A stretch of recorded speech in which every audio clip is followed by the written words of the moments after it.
नमस्कार दोस्तों, आप सभी का स्वागत है केमिस्ट्री के ऑनलाइन क्लासेज के अंदर। दोस्तों, आज की इस वीडियो लेक्चर के अंदर हम बात करेंगे केमिस्ट्री के टॉपिक एटॉमिक स्ट्रक्चर के बारे में। तो चलिए दोस्तों शुरू करते हैं एटॉमिक स्ट्रक्चर। एटॉमिक स्ट्रक्चर को पढ़ने से पहले, शुरू करने से पहले मैं आपको कुछ जनरल जानकारी दे देता हूँ इस टॉपिक के बारे में। तो दोस्तों, इस टॉपिक के बारे में हम सबसे पहले एटम की खोज डिस्कवरी के बारे में पढ़ेंगे, डाल्टन के परमाणु सिद्धांत के बारे में पढ़ेंगे। उसके बाद जब डाल्टन ने परमाणु के बारे में जानकारी दे दी, उसके बाद इसके जो फंडामेंटल पार्टिकल है उनकी खोज हुई। फंडामेंटल पार्टिकल की खोज के बाद इनका व्यवस्थीकरण कैसे होता है परमाणु के बारे में, इससे संबंधित कुछ मॉडल प्रस्तुत किए गए, तो हम मॉडल पढ़ेंगे। मेनली इस चैप्टर के अंदर हम 4 मॉडल पढ़ेंगे। सबसे पहले पढ़ेंगे थॉमसन मॉडल, फिर रदरफोर्ड मॉडल, रदरफोर्ड मॉडल के बाद में बोहर मॉडल और फिर उसके बाद में वेव मैकेनिकल मॉडल। अभी तक ये 4 मॉडल ही सर्वमान्य है। सबसे पहले थॉमसन मॉडल आया। थॉमसन मॉडल जब फेल हुआ तो रदरफोर्ड मॉडल, उसमें कुछ कमियां थी तो बोहर मॉडल और लास्ट में आया वेव मैकेनिकल मॉडल। ठीक है दोस्तों, तो चलिए शुरू करते हैं। सबसे पहले हम बात करेंगे एटम के बारे में। शुरू करते हैं एटम। अगर ये बात करें दोस्तों एटम की, तो ये जो एटम शब्द है ग्रीक भाषा के एटोमिया से बना है। ग्रीक भाषा के एटोमिया से बना है। अगर यदि इसके अर्थ की बात करें हम, तो इसका अर्थ होता है अनकटेबल, या इसको कह सकते हैं हम नॉन डिविजिबल। अनकटेबल या नॉन डिविजिबल। अनकटेबल का मतलब अगर हिंदी अर्थ की बात करें तो ना काटे जाने वाला। क्या कह सकते हैं इसको? ना काटे जाने वाला। ये नॉन डिविजिबल की बात करें, इसको शॉर्ट में हम कह सकते हैं अविभाज्य। अगर यदि दोस्तों इस एटम के ग्रीक भाषा के जो एटोमिया से बात करें, इसकी परिभाषा की, तो पदार्थ का वह सूक्ष्मतम कण जिसे और अधिक नहीं काटा जा सकता या और अधिक नहीं बांटा जा सकता, उस अविभाज्य सूक्ष्मतम कण को क्या कहते हैं? एटम या परमाणु कहते हैं। समझ में आई दोस्तों परिभाषा? एक बार फिर से बोल रहा हूं मैं, एटोमिया से बना है ऐसा सूक्ष्मतम पार्टिकल जिसको और अधिक नहीं काटा जा सकता, इस सूक्ष्मतम अविभाज्य कण को ही परमाणु कहा जाता है। ठीक है दोस्तों, चलिए इस परिभाषा के बाद में हम बात करेंगे इसकी डिस्कवरीज के बारे में। सबसे पहले एक भारतीय दार्शनिक थे, उनका नाम था मैश्री कणाद। क्या नाम था दोस्तों? मैश्री कणाद। इन मैश्री कणाद कहां के थे? ये भारतीय थे, ये भारतीय दार्शनिक थे, भारतीय दार्शनिक। इन्होंने लगभग 400 ईसा पूर्व परमाणु के बारे में जानकारी दी थी, इसके अस्तित्व के बारे में जानकारी दी थी। लेकिन सबसे पहला जो रिकॉग्नाइज्ड मॉडल है, साइंटिफिक मॉडल है, साइंटिफिक थ्योरी है, वो किसने दी? डाल्टन ने। किसने दी? डाल्टन। नाम सुना होगा आपने, जॉन डाल्टन। तो दोस्तों हम बात करेंगे डाल्टन के बारे में। जॉन डाल्टन ने 18वीं शताब्दी के प्रारंभ में लगभग 1808 के आसपास सिद्धांत दिया था, परमाणु सिद्धांत। कौन सा सिद्धांत? परमाणुीय या परमाणु सिद्धांत। डाल्टन का परमाणु सिद्धांत, डाल्टन का परमाणु सिद्धांत। इस सिद्धांत के बारे में हम विस्तार से चर्चा करेंगे, विस्तार से बातें करेंगे, विस्तार से स्टडी करेंगे। ठीक है दोस्तों, तो चलिए शुरू करते हैं डाल्टन के परमाणु सिद्धांत या एटॉमिक थ्योरी के बारे में। इस एटॉमिक थ्योरी की बात करें तो ये जो एटॉमिक थ्योरी है, यह एटॉमिक थ्योरी रासायनिक संयोजन के नियम पर आधारित थी। किस नियम पर? रासायनिक संयोजन। और अगर रासायनिक संयोजन के नियम की बात करें तो दोस्तों इस संयोजन के नियम के अंदर 5 नियम आते हैं। द्रव्यमान संरक्षण का नियम, गुणित अनुपात का नियम, स्थिर अनुपात का नियम, गेलुसे का गैसीय आयतन का नियम और अवोगाद्रो नियम। इन सब के ऊपर ये आधारित था। अगर इसके मेन पॉइंट की बात करें तो कुल मिला के इसके 4 मेन पॉइंट थे। सबसे पहला जो पॉइंट था कि परमाणु पदार्थ की सबसे छोटी इकाई है। परमाणु पदार्थ की सबसे छोटी इकाई है। Atom is the smallest unit of matter. पदार्थ की सबसे छोटी इकाई है और नॉन डिविजिबल है। क्या है? नॉन डिविजिबल है, अविभाज्य है। छोटी है इसका मतलब अविभाज्य है, इसको और अधिक छोटा हम नहीं कर सकते और अधिक बांट नहीं सकते। तीसरे पॉइंट की अगर यदि दोस्तों हम बात करें तो एक ही तत्व के सभी परमाणु समान होते हैं। एक ही तत्व के सभी परमाणु समान होते हैं। अगले पॉइंट की बात करें तो दोस्तों अगला जो पॉइंट था वो था परमाणु को ना तो बनाया जा सकता है, परमाणु को ना तो बनाया जा सकता है और ना ही क्या किया जा सकता है, नष्ट किया जा सकता है, ना ही नष्ट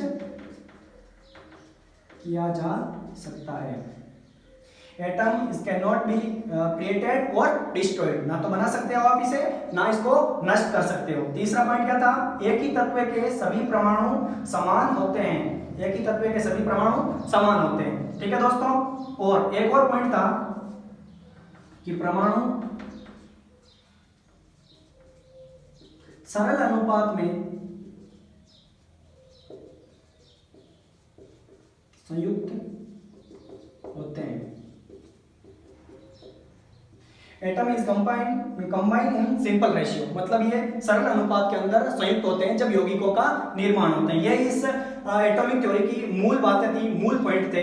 इसके बेसिक पॉइंट थे ये कि परमाणु की सबसे छोटी इकाई है, ये भी बाध्य है, सभी परमाणु को एक तत्व है तो उसके समान होते हैं, ना बांट सकते हो आप इसे, ना तोड़ सकते हो, ना बना सकते हो और ना ही नष्ट कर सकते हो। और परमाणु सरल अनुपात में संयुक्त होकर क्या करते हैं, यौगिकों का निर्माण करते हैं। ठीक है दोस्तों, फिर से बात करते हैं इसके बारे में। कब आई थी दोस्तों ये थ्योरी, 1808 में। कब, 18वीं शताब्दी में। डाल्टन की जो थ्योरी थी दोस्तों, 18वीं शताब्दी, पूरी शताब्दी के अंदर लगभग 100 साल तक चली थी। सभी लोग इसी थ्योरी को मान रहे थे और ये एक विश्वसनीय थ्योरी थी। कब, 18वीं शताब्दी, लेकिन आज नहीं है। आप सभी जानते होंगे आज ये इस पॉइंट का, इस थ्योरी का कोई महत्व नहीं रह गया है, क्योंकि अब नए सिद्धांत आ चुके हैं। आज 19वीं, उसके बाद में जब जैसे ही लगभग 101 साल कंप्लीट हुए, 70-80 साल तक ये थ्योरी चली थी, उसके बाद 19वीं शताब्दी के प्रारंभ में जैसे ही 19वीं शताब्दी की शुरुआत हुई,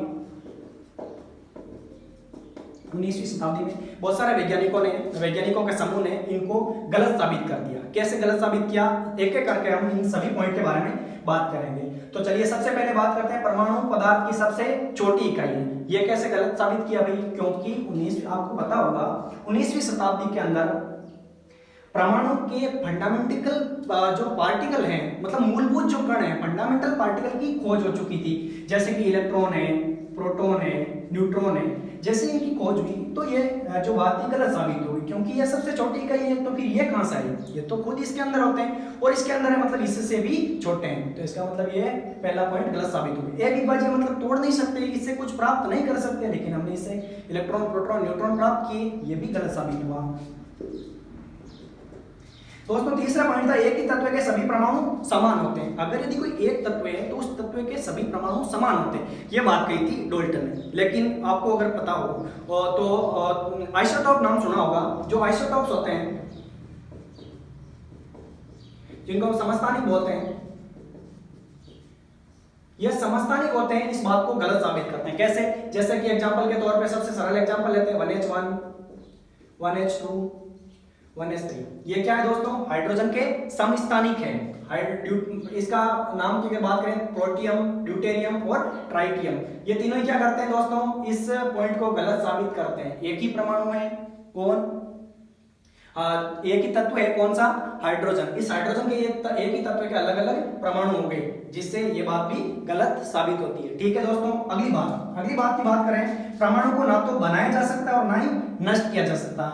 ये पॉइंट भी गलत साबित हो चुका है, क्योंकि आजकल बहुत सारी तकनीकें आ चुकी है। आपने रेडियो एक्टिव तकनीक सुनी थी, उस तकनीक के द्वारा परमाणु को नष्ट भी कर सकते हैं और बना भी सकते हैं। तो ये बात भी गलत साबित हो गई। और लास्ट पॉइंट, परमाणु सरल अनुपात में संयुक्त होते हैं।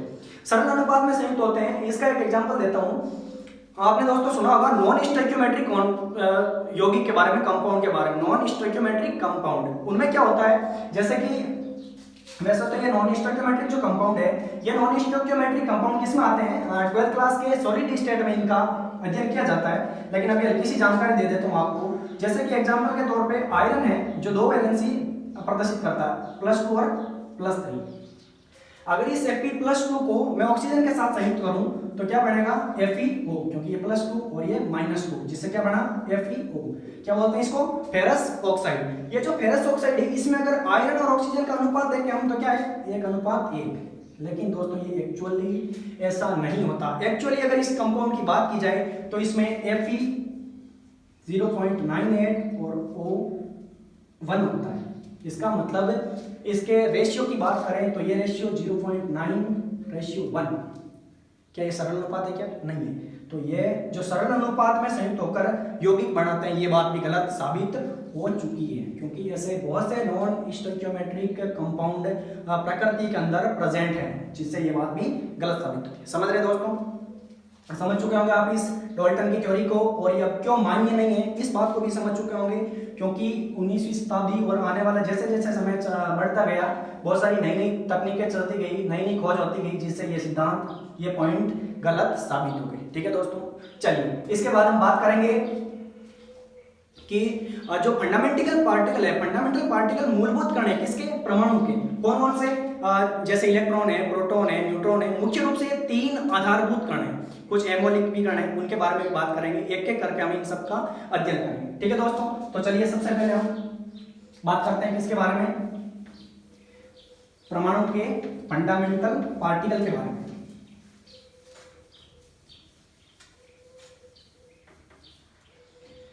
डाल्टन की थ्योरी गलत साबित क्यों हुई भाई दोस्तों? क्योंकि इसके जो भी पॉइंट थे, सारे के सारे पॉइंट गलत साबित हो चुके हैं। क्यों साबित हो चुके इसके बारे में फिर बात कर रहा हूं। यहाँ देखो, जैसे कि ये परमाणु है, इस परमाणु के उप परमाणुीय कणों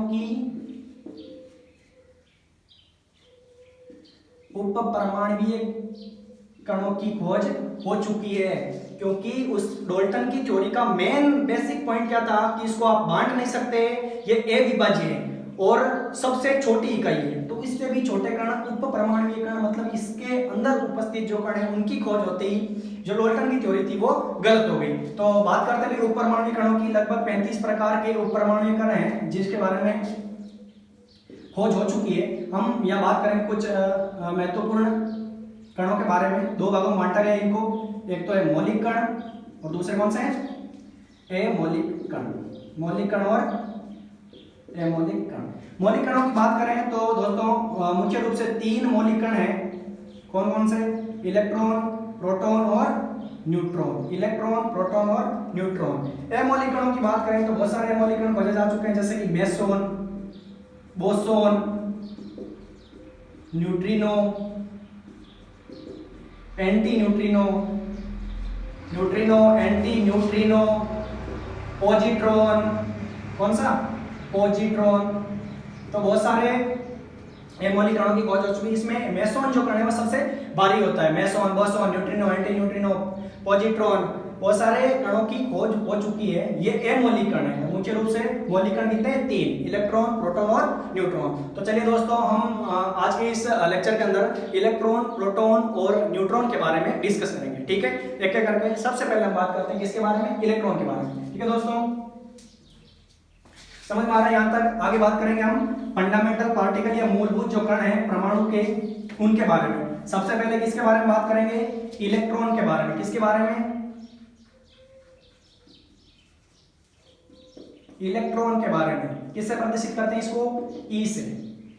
कुछ मेन पॉइंट है, इनके बारे में बात करेंगे। पहला पॉइंट कौन सा लेंगे हम? प्रकृति। अगर यदि हम बात करें दोस्तों इलेक्ट्रॉन की प्रकृति की, तो कैसी होती है? सबको पता होना चाहिए। कैसी?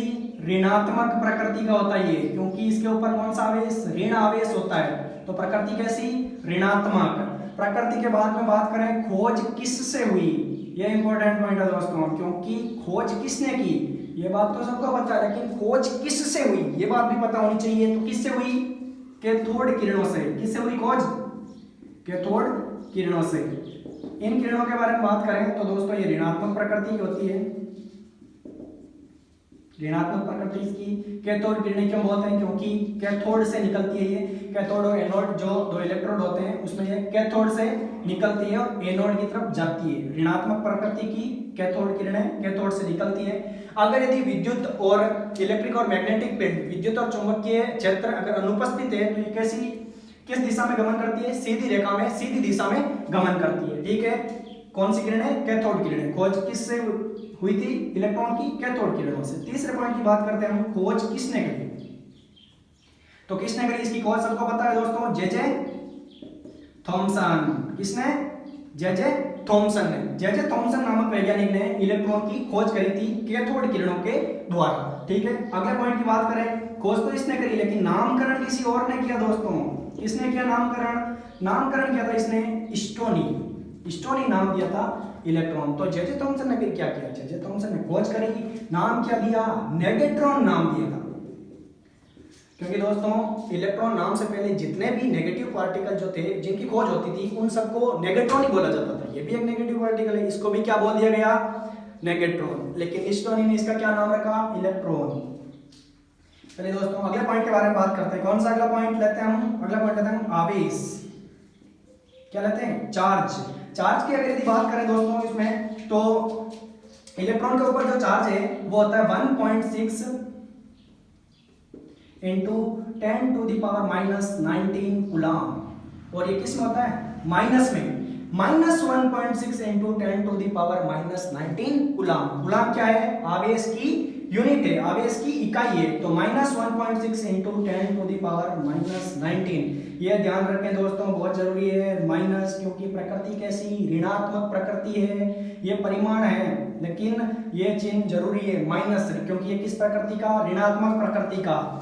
आवेश के बाद में दोस्तों हम बात करते हैं किसके बारे में, द्रव्यमान के बारे में, मास के बारे में बात करते हैं। अगर यदि इसके द्रव्यमान या मास के बारे में बात करें तो कैसा दोस्तों, द्रव्यमान के बारे में बात करें तो ये कैसा कण है, बहुत ही हल्का कण है, और इसका द्रव्यमान जो है बहुत ही कम या सूक्ष्म होता है, 9.1 into 10 to the power -31 kilogram. अगर किलोग्राम में बात करें तो 9.1 into 10 to the power -31 KG, जो कि बहुत ही ज्यादा सूक्ष्म है, -10⁻31, बहुत सूक्ष्म है ये किलोग्राम में है। अगर यदि इसको हम एमयू में प्रदर्शित करें तो 0.00054 एमयू। एमयू क्या दोस्तों, एटॉमिक मास यूनिट, परमाणुकीय द्रव्यमान इकाई, किसकी द्रव्यमान की, तो 0.00054 एमयू। ठीक है दोस्तों, प्रकृति के बारे में बात कर चुके हैं, खोज किसने की, खोज किसने करी, नामकरण किसने किया, आवेश कितना होता है, द्रव्यमान कितना होता है। अब बात करेंगे हम इसके बारे में विशिष्ट आवेश की,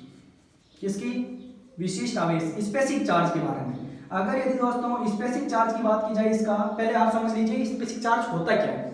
किसी भी पार्टिकल का जो क्या है, किसी भी पार्टिकल का जो चार्ज है, आवेश और द्रव्यमान का जो अनुपात है वो क्या होता है, विशिष्ट आवेश, E/m। E क्या यहाँ पे, E चार्ज है किसका, इलेक्ट्रॉन का, m क्या है, मास है किसका, इलेक्ट्रॉन का, और यह अनुपात क्या कहलाता है, विशिष्ट आवेश कहलाता है। मान कितना होता है दोस्तों इलेक्ट्रॉन के लिए, तो 1.7 into 10 to the power 11 coulomb kelvin, kilogram inverse, coulomb into kilogram inverse. Coulomb किसकी इकाई, आवेश की, किलोग्राम किसकी, द्रव्यमान की। समझ रहे हैं दोस्तों, इलेक्ट्रॉन के बारे में हम सारी बातें कर चुके हैं। एक बार फिर से बोलता हूं मैं इलेक्ट्रॉन के बारे में, प्रकृति कैसी, ऋणात्मक, कैसी प्रकृति, ऋणात्मक। खोज किससे करी, कैथोड किरणों से। किसने करी, जे थॉमसन ने। नामकरण किसने किया, स्टोनी ने। आवेश कैसा, ऋणात्मक, कितना, -19, 10⁻19, बहुत सूक्ष्म है ये, 1.6 into 10 to the power -19 coulomb. एक चीज और दोस्तों, ये मूलभूत आवेश है, इससे छोटा आवेश नहीं हो सकता। अगर यदि किसी भी हम आवेश